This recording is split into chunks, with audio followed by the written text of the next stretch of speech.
God bless y'all. We're going to talk just a minute about swim jig and trailers, and just a little bit of experience that I've had with them.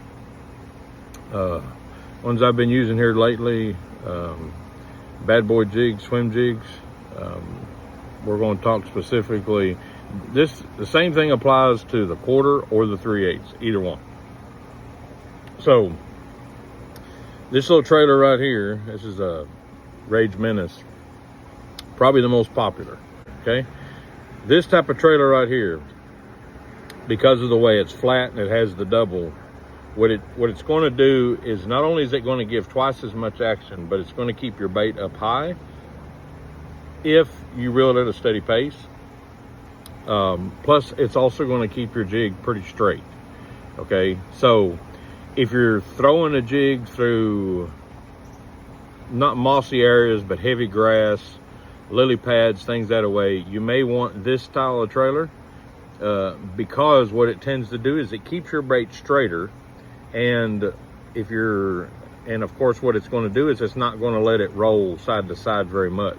Still going to roll a little bit, but it's going to act quite a bit more, which is one of the reasons why I like these bad boy swim jigs. Because most swim jigs, to be honest with you, the trailer, the weed guard that they have, and so soft that you really can't even tell there's one there. These, they have just a little bit of one. So it's not heavy, it's not real light, it's kind of a medium, which is kind of nice, okay? This is the different side of the spectrum. Little boot tail trailer. Why would I want to use a little boot tail trailer? Well, the little boot tail trailer, not only does it give it just the tail action, which that tail moves quite a bit on this little swim bait. And this color, by the way, Wildberry, this is probably one of my favorite color swim jigs. Okay, so not only does it give you that little boot tail action, so it actually acts a little minnow, what it actually does is the swimming action of that boot tail actually makes this bait rock side to side. And that rocking side to side becomes a secondary action.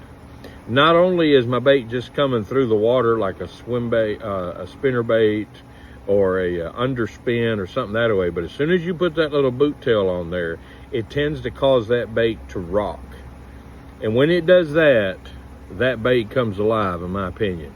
If you'll incorporate every now and then little twitches, I'm not talking about jerks, little slight twitches in your retrieve, you'll be amazed at how that right there makes a huge difference. Anyway, that is my take on the two different types of trailers, the main two that honestly that I use.